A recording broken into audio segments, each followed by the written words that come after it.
You are a Khajiit. You are newly born, still blind, still shapeless.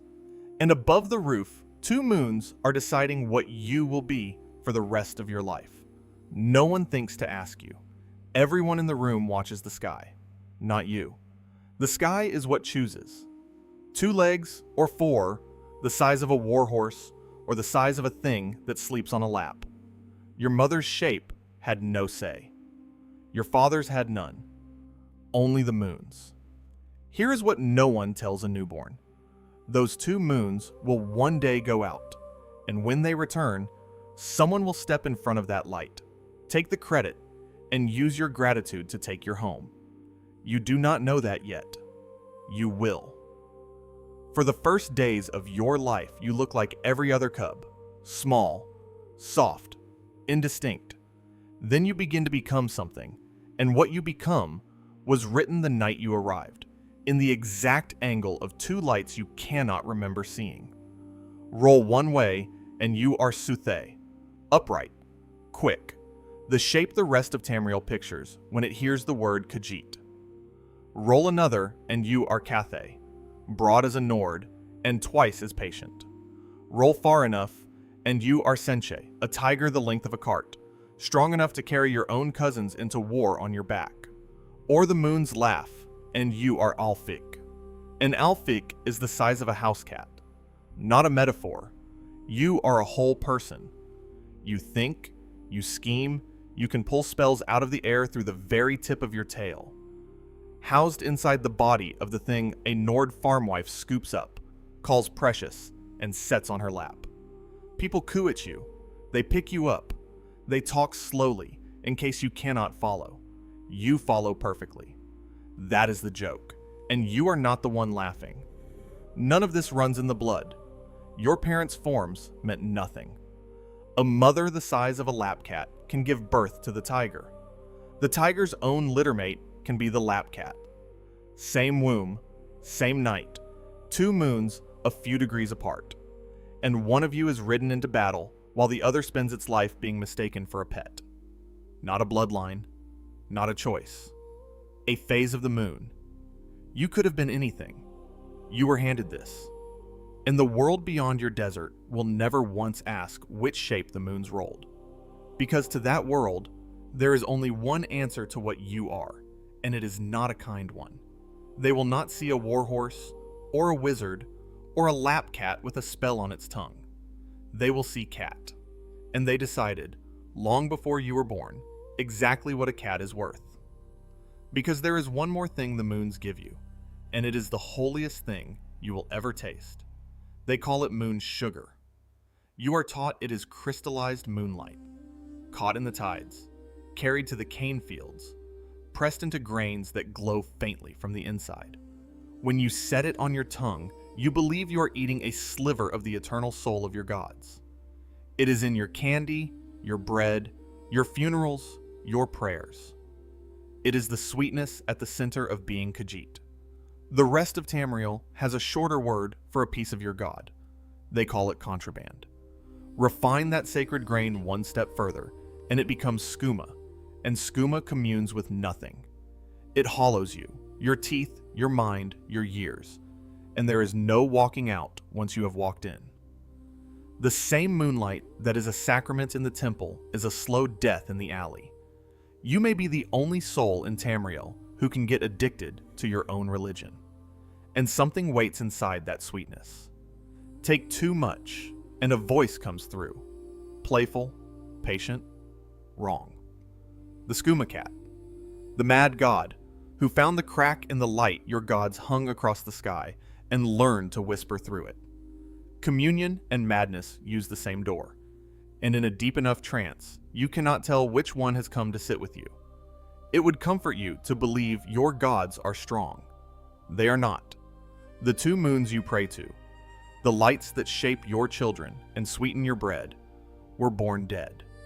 Stillborn, the last of a dying mother's final litter, and a gentler god lit their cold eyes from outside so she would never know she had lost them. You have prayed your whole life to 2 beautiful corpses with lanterns for eyes, and on the blackest nights, If you are truly among the faithful, you can see the third one, a dead moon, sailing behind the other two. The body of the god who made the entire world and had his heart cut out of him for the trouble, flung into the sky to chase his own funeral lights. Forever. This is the faith you are born into, and it asks 5 things of you. Be curious. Be clever. Be kind. Be wary. And above all, be pious. Keep faith with the moons, whatever comes. That last one matters far more than you can know standing here. It is the one they will use. Your whole life had been teaching you that word, pious, for a reason no one ever named aloud. It happened recently, not in the age of legends. Close enough that the old cats in the caravan still drop their voices for it. Close enough that it happened to your grandmother, and she was never the same after. One night, the moons did not rise. Not thinned, not eclipsed, gone. Both of them, wiped clean out of the sky, and only black where your whole world used to hang. Understand what that is to a people like yours. It is not weather. It is the machine that shapes your children, stopped. It is your afterlife with the lights switched off. Cubs were born across those years, and no one could say what they were becoming, because the thing that decides had simply vanished. Your gods were not angry. Your gods were not testing you. Your gods were not there, and they did not return the next night, or the next, or across 2 full years of nights. The moons that made you can leave. Everything you are hangs on 2 dead lights. And one season those lights went out, and nothing in your prayers, nothing in your sugar, nothing in your 5 sacred virtues moved them 1 inch back into the sky. And then, one night, they came back. The tall gold ones from the far isles. The Thalmor, who teach, softly, in rooms you are not invited into, that men and beast folk are a wound in the world that never should have opened. They announced that they had done it. That with magic older than the world, they had reached up and relit your gods on your behalf. Salvation, hand-delivered by the very people who believe you should not exist. No cat can prove they lifted a single claw.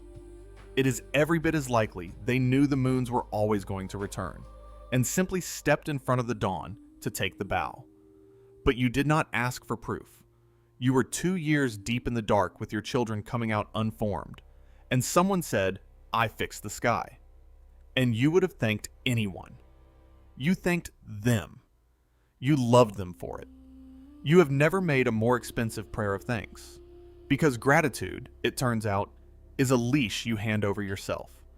Within a generation, your homeland had quietly slipped its old bonds and folded in beneath the banner of its saviors. Your kingdoms became their client states. Your warriors became their cavalry. Your sacred sugar became a line in their war ledger. And when they finally marched to break the world of men, the armies came pouring out of hidden camps in your own northern sands. Your home, their staging ground, because you had given it to them with both hands and a blessing. You were not conquered. That is the horror of it. You were grateful. You held the door and thanked the ones walking through it, and by the time you understood, the moons were already back in the sky, shining down on a homeland that was no longer quite yours. Not the warm sands you were promised. You drift north because the sugar roads run north and a cat has to eat, and you wash up outside the stone walls of some Nord city in a province full of snow you were never built for. You are not permitted inside the walls.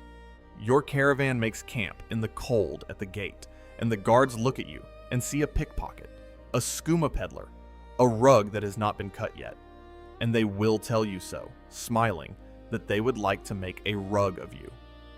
You sell the crystallized soul of your gods to the same people who spit the word cat at your back, because to them it was only ever a drug, and you learned long ago to let them believe whatever keeps the coin moving. You have had this conversation 100 times in 100 cold doorways, and it costs less each time, and you are not sure whether that is wisdom or something you lost without noticing.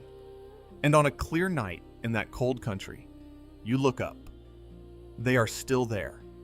Both of them, and the dead third one trailing behind, sailing over foreign snow the way they once sailed over your desert. The way they hung above the room the night you were born, blind and shapeless, while everyone watched the sky instead of you. They are choosing cubs tonight, somewhere warm, somewhere you are not. They made you. They left once. They came back for the whole world, and never quite came back for you. And you love them anyway. You were built to. Piety was the first thing they ever asked of you. The cub beneath two moons did not get to choose its shape. Neither did you get to choose the rest of it. The sugar, the gods, the gratitude, the gate. None of it was ever yours to decide. It was settled above your head by two dead lights, and the only thing you were ever handed a choice in was whether to keep the faith anyway. You know this feeling, even if you have never watched a moon choose a body. You have loved something that shaped your entire life and never once asked your permission. If you want to wear another life in Tamriel from the inside, the way you just wore this one, subscribing is how the road leads you back to the next. You pull your cloak against a wind that never once troubled the warm sands of home, and to the indifferent moons overhead, you give the old blessing anyway. May your road lead you to warm sands. Yours did not. You say it for whoever comes next.